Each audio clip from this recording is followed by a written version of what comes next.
एक रोज मेरी भगवान से मुलाकात हुई। आमने सामने बैठकर खुलकर बात हुई। मैंने कहा, हे प्रभु, ये क्या जलजला आया है? तूने दुनिया को इस कदर क्यों रुलाया है? क्यों अनगिनत लाशों से आज कब्रिस्तान अटे पड़े हैं? क्यों लोग मौल की सांसों की खातिर कतारों में खड़े? हे प्रभु, क्यों जरा भी तरस तुझे आता नहीं है? क्या इन रोते बिलखते लोगों से तेरा कोई नाता नहीं है? हे भगवान, ये सब तेरी औलाद नहीं है क्या? इन सबको तूने ही बनाया है, याद नहीं है क्या? इतना सुनते ही भगवान मुस्कुराया और मेरी तरफ घूरते हुए फरमाया, बेटा, ये चांद, सूरज, धरती, अंबर सब मैंने ही बनाया है। जो कुछ भी आप देख रहे हैं ना, सब मेरी ही माया है। हाँ बेटा, मुझे सब याद है। हाँ, ये सब मेरी ही औलाद हैं।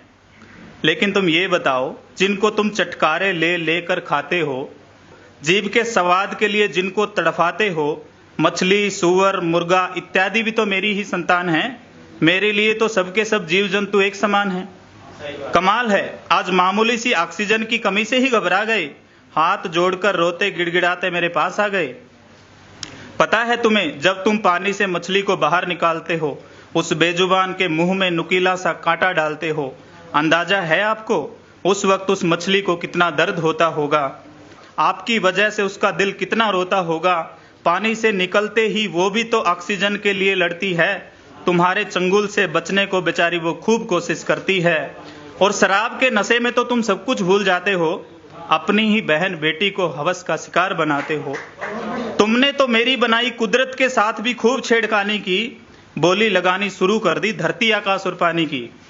मैंने रिश्ता बनाने को नर और मादा बनाए, मगर तुमको तो मेरे वो नियम भी रास नहीं आए। लड़का लड़के से और लड़की लड़की से शादी रचाने लगी। तुम्हारी दुनिया से हर दिन रोंगटे खड़े करने वाली खबरें आने लगी। बेटों की चाहत में तुम बेटी को मरवा देते हो, नन्ही सी कली का गर्भ में कत्ल करवा देते हो। यही नहीं, तुमने तो सारी हदें पार कर दी। सच में तुमने इंसानियत तार तार कर दी। तुमने तो इंसानों के बच्चों को आहार बना लिया, छोटे छोटे भ्रूण काटकर सूप और अचार बना लिया। गाजर मूली की तरह तुम अपना ही भ्रूण खा जाते हो। देवी देवताओं के नाम पे तुम बलि चढ़ाते हो। सच्चे संत फकीरों पे भी तुमने जुल्म खूब ढाया, लगाकर बड़े बड़े इल्जाम उन्हें सलाखों तक पहुंचाया। जिंदा भैंस और गौओं की भी तुम चमड़ी उतार लेते हो। अपने स्वार्थ की खातिर तुम उड़ते हुए पक्षियों को मार लेते हो। अपने जन्मदिन पर तुम मुर्गे काटते हो, प्रसाद की जगह शराब की बोतलें बांटते हो। फेसबुक पे तो तुम बड़ा लिखते हो कि जैसा करोगे वैसा भरोगे, अगर तुम किसी को मारोगे तो खुद भी एक दिन बेमौत मरोगे। बेटा, जो भी तुम कुदरत को दोगे ना, कुदरत तुमको वो ही वापस देती है। मानो न मानो बेटा, मगर कुदरत बदला जरूर लेती है। अब तुम अपने अतीत में थोड़ी सी नजर दौड़ाओ, तुमने कुदरत को दिया ही क्या है? सच्ची सच्ची बताओ। भगवान की ये बात सुनकर मेरी बोलती बंद हो गई। मेरी सारी की सारी समझदारी न जाने कहाँ खो गई।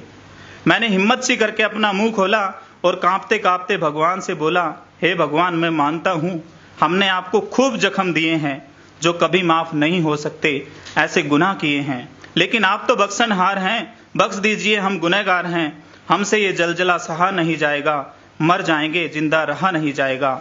इस महामारी से अब आप ही बचा सकते हैं, इससे बचने का उपाय भी अब आप ही बता सकते हैं।